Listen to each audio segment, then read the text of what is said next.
Gentleman yields. The chair recognizes Ms. Kim from California for 5 minutes of questioning. Thank you, Secretary Blinken. Thank you very much for coming to our committee today. I want to switch gear to Indo-Pacific.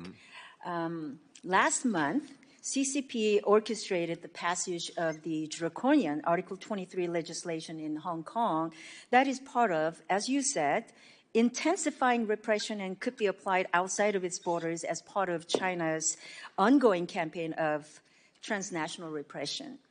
Despite the State Department's determination and actions taken to impose some visa restrictions, there have been no Hong Kong officials that were sanctioned since 2021. And it should be noted that in 2020, it took the administration only 5 weeks after passage of Hong Kong's national security law to issue sanctions. And Article 23 is much worse by all accounts. So could you tell us why the administration hasn't sanctioned officials in Hong Kong since 2021, despite intensifying repression in the last year? So we've designated, first and foremost, 7 officials from the PRC for the actions that are being taken in Hong Kong, including exactly what you've just cited. And as well, we are imposing visa restrictions on Hong Kong officials for the actions that they've taken to undermine freedom, to undermine autonomy. Secretary, I want you to know that I have introduced Hong Kong Sanctions Act that lists 49 Hong Kong judges, prosecutors, officials playing an active role in persecuting dissidents in Hong Kong. So if my office transmits the list of these individuals to you, can you assure me that you will evaluate whether these individuals can be sanctioned under existing authorities? Yes. Thank you very much. I also want to ask you if you have any plans to impose targeted sanctions on perpetrator of that repression based on Article 23 that we talked about earlier. Yeah, we're looking across the board at taking necessary actions, including sanctions against individuals who are undermining Hong Kong's basic autonomy. Okay. And we'll continue to do that, but I'm happy to look at the list that you have.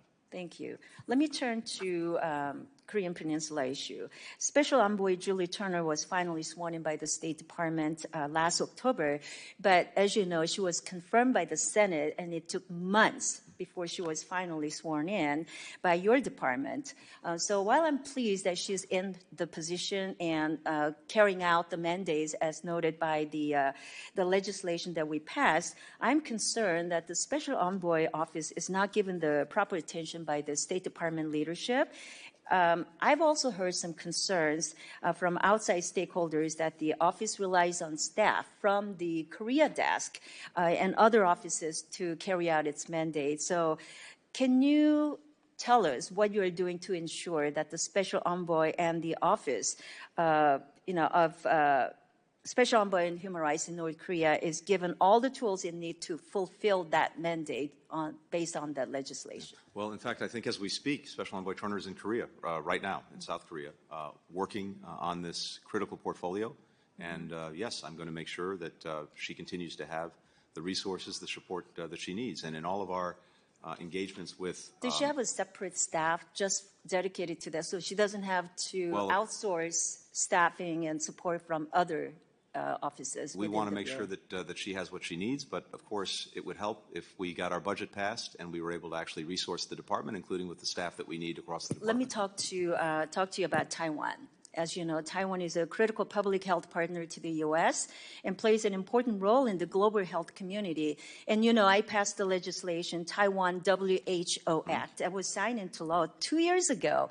And it directs the administration to support Taiwan's observer status in the World Health Assembly. As you know, WHO is convening next week. And as of today, Taiwan has not been invited to be the observer at the 77th World Health Assembly.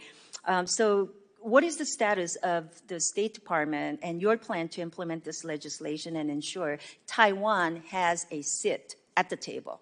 I fully agree with the legislation, and we've been working to achieve the results that it seeks, including Taiwan's participation in the World Health Assembly an organization, as well as in a whole host of other international organizations. Why not this year? Is there still time to invite Taiwan? We're going to work on it till the last second if necessary. We've been going around trying to lobby other countries to engage on this. And, of course, we've taken this to Beijing directly.